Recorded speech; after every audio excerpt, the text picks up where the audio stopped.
Hi, welcome back to Unleashed at Work and Home. I'm super excited. My guest today is Michele Gaspar, who does a little bit of everything. I asked her how to introduce herself, and she said that. I do a little bit of everything. She's a veterinarian. She's also a psychotherapist. So those don't seem like they go together, and yet, as we know, they would be a lovely combination to have all in one person. So welcome, Michele. Thanks so much for joining me today. And it's wonderful to be here. Thank you so much for having me. Can you tell me a little bit about that, how you went from being a veterinarian to exploring some of these other interests? Certainly. So as a veterinarian, I actually had a career before veterinary medicine. So my first career was as a reporter with the Chicago Tribune. So I have an undergraduate degree in journalism. And then I got to a point where there was something else tugging on my heart, and that was veterinary medicine.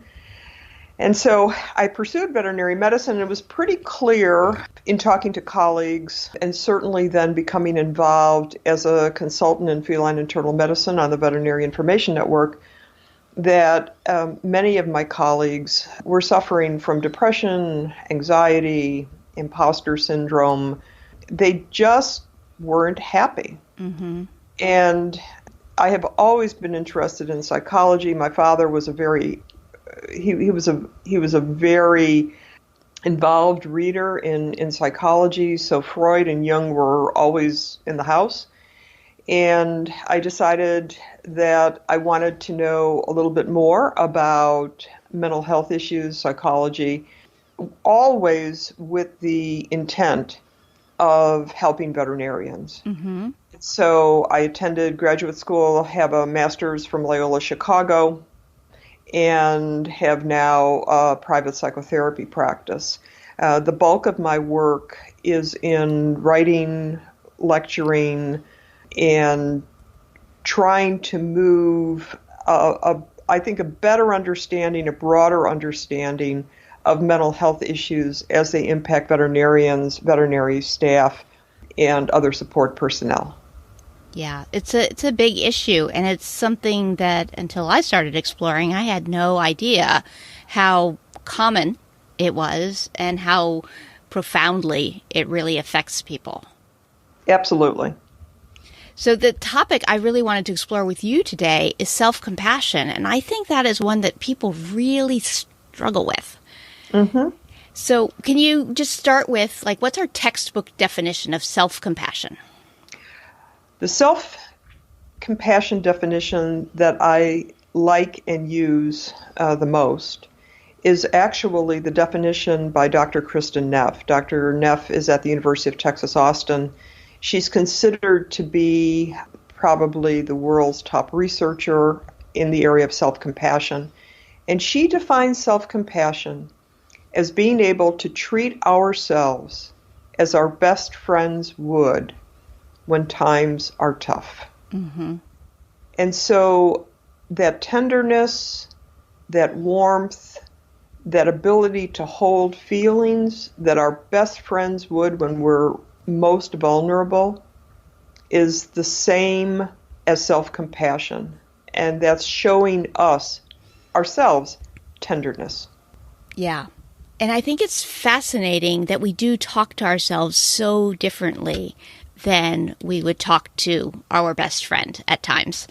And it's a fascinating thing that we gravitate toward that. So many people believe, I have to be tough on myself or else, I won't achieve and I won't do. But all of the research really shows that the more compassionate we are to ourselves, the more we achieve and do. And the success actually follows self-compassion as opposed to self-criticism, which seems to be what we're good at.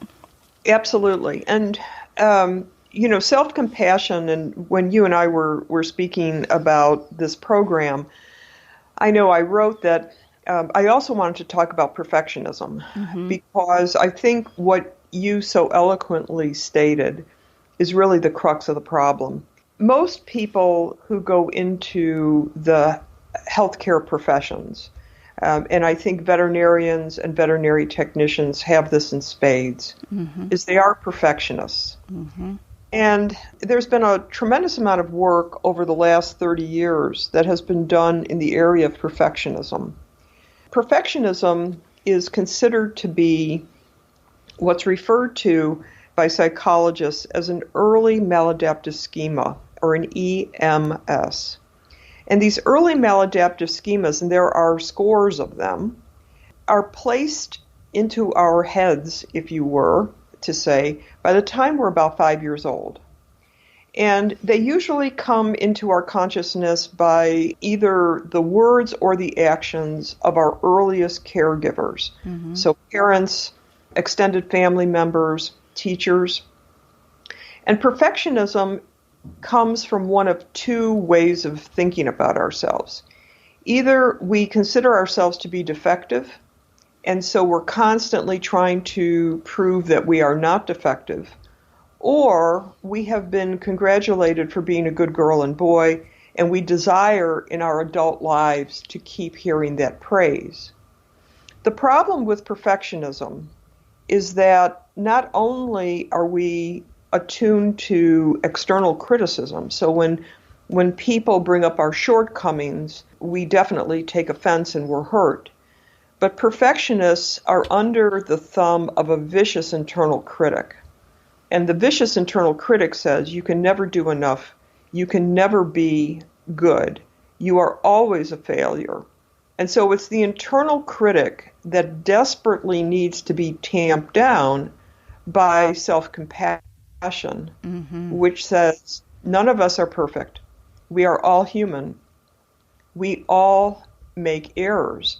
The biggest pushback that I receive from veterinarians when I talk about perfectionism is they say, if I don't strive to be perfect, my patients will die. Mm-hmm. And one thing about perfectionists is that they lack a gray area. No one who has gone to veterinary school, that certainly I know of, is going to just take the path of least resistance. We desperately want to fix our patients. We want to make them feel better. We want to reduce client grief over patient illness and death. And it's actually been proved that perfectionists, rather than make fewer medical errors, perfectionists actually make more medical errors. Mm-hmm. And that's because a perfectionist is always hypervigilant and loses the sense of the large picture. And when we're hypervigilant, when our adrenaline is at full tilt, we fall into the trap of not being aware of what's taking place in the moment around us. And that's when medical decisions can be made incorrectly. Yeah. So the two go together. The antidote for perfectionism is self-compassion. Mm-hmm. And it's fascinating how it really changes things, because I certainly have some perfectionist tendencies. And all the things you were saying about the early maladaptive schema, it is those early messages that somehow, you got to measure up, and we internalize them and we carry them forward, and we're always struggling against these schemes that nobody else is really measuring us by. And yet except ourselves. And I used to concur with the thought that many psychologists had, that perfectionism did carry with it some benefits. So perfectionists tend to do well in school. They tend to do well on the job. So there are perks of being a perfectionist. But the work done by Dr. Paul Hewitt at the University of British Columbia has basically proved that perfectionism has very little going for it. As a matter of fact, perfectionism drives depression, anxiety, suicidal ideation, even suicide and hopelessness. And so we all need to realize that there is no perfection in this world. It is an imperfect world, and we're imperfect people who are only trying to do their best. And I definitely believe that veterinarians and veterinary technicians, support staff, every day try to make the world a better place. I want to just briefly say that I'm also involved as part of my work. I'm involved in a mindfulness meditation group for veterinarians and veterinary support staff that is on the Veterinary Information Network. And we have a couple sayings in the group. And the first is that we can only do what time and resources allow. And I think that's very, very important for us, particularly in veterinary medicine. Clients have legitimate financial concerns. Mm-hmm. Sometimes they come with histories and backstories that we don't know. Sometimes our own, and we have a hard time thinking about this, but sometimes we're limited too. We don't have a knowledge base that we need. Our hospitals can't afford the equipment that would, provide a level of care. So we have to do what time and resources allow. And when we can get clear with that, when we can accept it and still say, no matter what the challenges are, I'm just going to try to do the best I can do on any given day, we're well ahead of the curve. And that's self-compassion in action. Yeah. So what are some initial steps you encourage people to do when they're trying to get into that mindset? Like, how do you help them move there? I think the biggest issue is to be comfortable with our discomfort. And it takes a lot of self-awareness to be able to listen to our thoughts and say, that's my internal critic. That internal critic was my mother, my father, my grandmother, my aunt, my sister, my brother. Somebody put that into my head, and I'm just reacting to it. So I think veterinarians, veterinary staff, we tend not to want to avail ourselves to mental health counseling.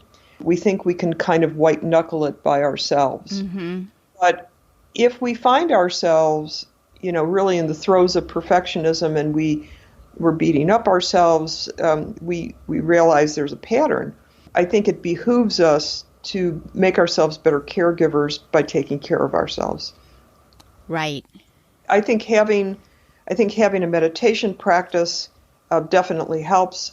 What meditation allows us to do is basically tolerate our thoughts. So meditation over time allows us to have distress tolerance. So our thoughts are only thoughts. They carry no weight except the weight that we give them. And by a daily meditation practice, which, a lot of us as Westerners push back, we want to be able to eat mindfully, run mindfully, walk mindfully, work mindfully, but we don't often want to do the hard work of just sitting quietly for 10 or 20 minutes and just having the thoughts come and go.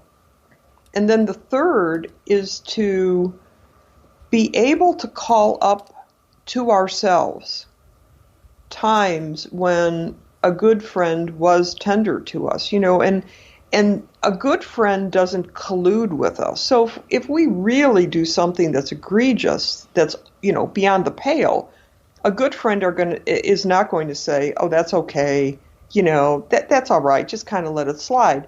They're going to be appropriately challenging, but in a way that's not judgmental. And perfectionists live under a constant threat of being judged and being judged to be inadequate. Yeah. And that all goes back to our social connection piece of if they see that I'm imperfect and they'll discover I'm an imposter and I really don't deserve this, credit that everyone's giving me and everyone will hate me. And none of that's realistic. And yet that's what the saboteur in your head is busy radiating in these moments. I think the idea of meditation helping us tolerate our thoughts and become more aware of them is really fascinating. Somebody once said to me that our goal is to learn to notice, name, and navigate our emotions. And you have to sort of start with noticing. Like, we're often hooked and we get swept away before we know it. And I was at a conference recently and I started with a story where I had, just the crazy, terrible 48-hour period. And it ended with, a flat tire. And I'm standing outside my car looking at it and going, meditation works, because I was not sobbing in the parking lot. And it's like, oh, that's what it is. It gave me a little bit of distance from this spot of all of the stress and all of the strain, and then one more thing. And I was just curious, like, oh, wow, the entire day is changed, but I can handle that. And that was not my past. My past would have been crying in the parking lot. Yes, and the feeling, I think, the misconception about meditation is that over time we don't feel. And that's incorrect. What we do is we do feel, but we don't get hooked by the feeling. Mm-hmm. And most of us go through life being very, very reactive. Mm-hmm. So, a client comes in angry, and we're immediately hooked by that anger. Where over time, with a meditation practice, and we use a secular contemplative practice, so we don't teach a spiritual tradition. Over time, you can hear the anger, but you're not sucked in by it, and so you have less of a tendency to get into these spirals that we hear that take place in exam rooms between either the veterinary technician or the veterinarian and the client, and it just doesn't go anywhere that's helpful. Right. And we don't even see those things right as they're starting until we take some time and practice it and figure out exactly what are those signs, what are the things here in this environment. So are there any downsides to self-compassion? I certainly can't think of any, but can you? No, there are no downsides to self-compassion. The only downside comes when we confuse self-compassion with collusion and basically colluding with ourselves. What self-compassion demands is that it demands a truthfulness. Owning up to something that did not go well and really just sitting with it. Mm-hmm. So I think for people who confuse self-compassion with collusion, there is a huge downside because, we then begin to believe our own misconceptions of what happened. But self-compassion can only help us be more genuine, more open, more vulnerable. And who doesn't want that in a healthcare provider? Yes. Yeah. And if we add in all the other pieces of you'll be happier at work, you'll make better decisions, you'll be more productive, it's a win-win-win-win-win. Indeed.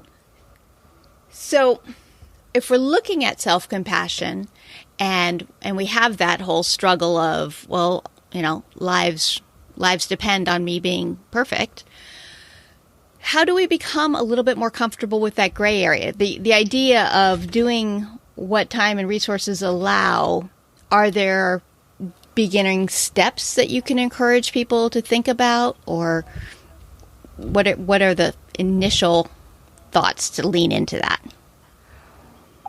And I love the concept of leaning in because that's, I think, where we really do forge connections and relationships. When, we have to have good boundaries, but we also have to be willing to lean into what's presented. So I think many veterinarians and veterinary support staff suffer because they have an idea in their head about what needs to be done. And that thought pattern bumps up against what might be the client's reality.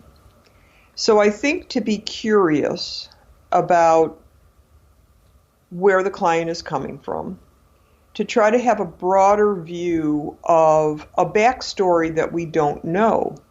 And oftentimes, and I've heard this on social media over the last couple of weeks, sometimes we think, well, they drive such and such a car. It's usually a, pretty exotic late model. They should want to spend X amount of money.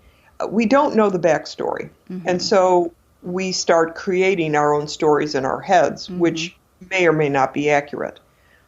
So to take the first step is just not to create a story, to listen to what the client presents, and to realize that we are basically there to evaluate, assess, and make recommendations.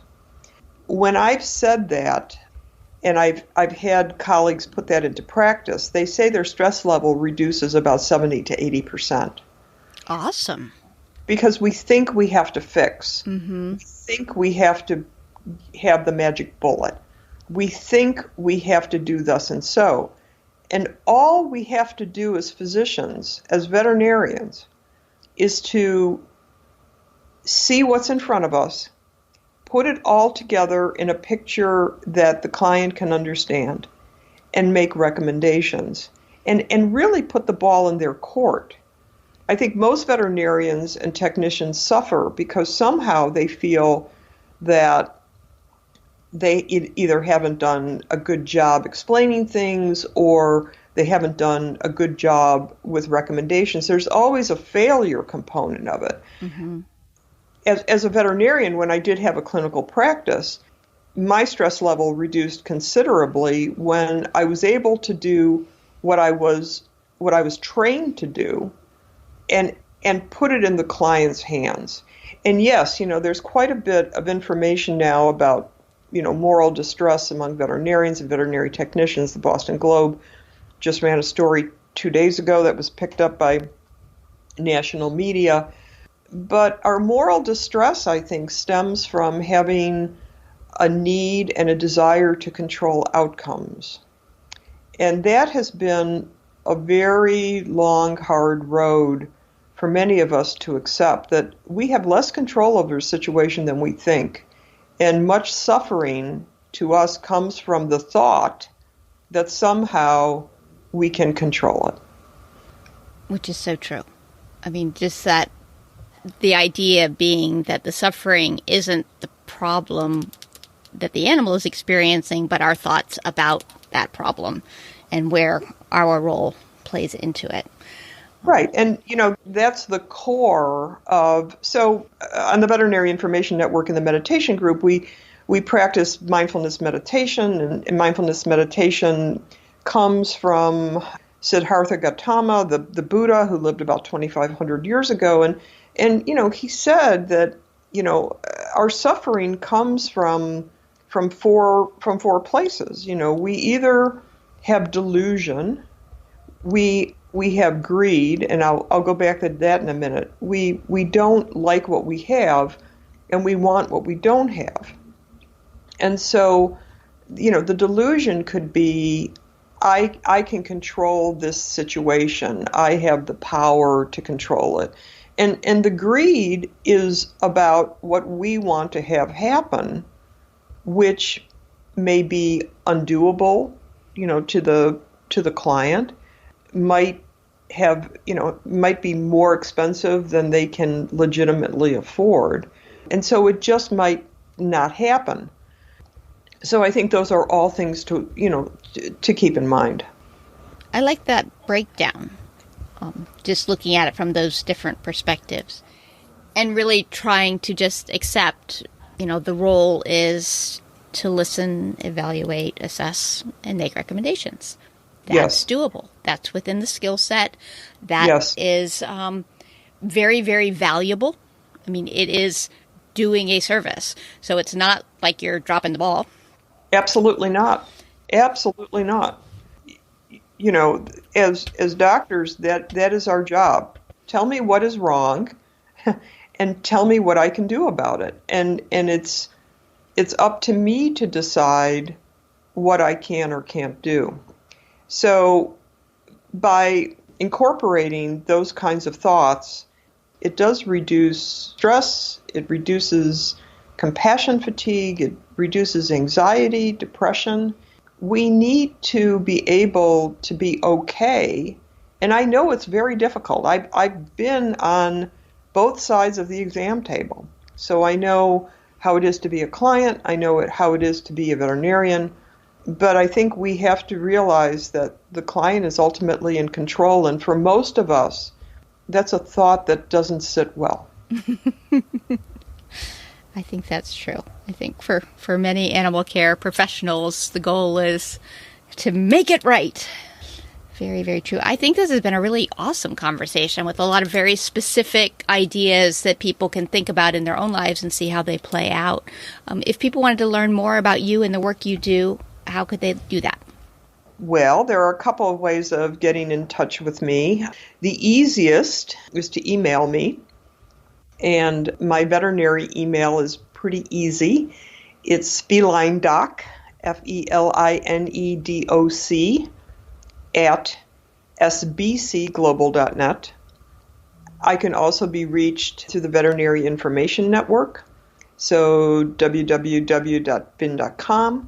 And I get around to conferences and meetings, and if anyone wants to reach out, I would love to talk with them. I think it's a very important concept. My goal is to kind of move the needle off the well-worn, we're just suffering. We have a great privilege in veterinary medicine to really make an impact, not only in the lives of animals, but in the lives of people too. And I think a lot of the reason why we are seeing very reactive clients in our hospitals is that as a society and as a culture, we simply have lost many of what used to be daily occurrences where we've just rubbed shoulders with one another. So, we can order our groceries online. We can order our movies from Netflix. We don't have to really engage with people.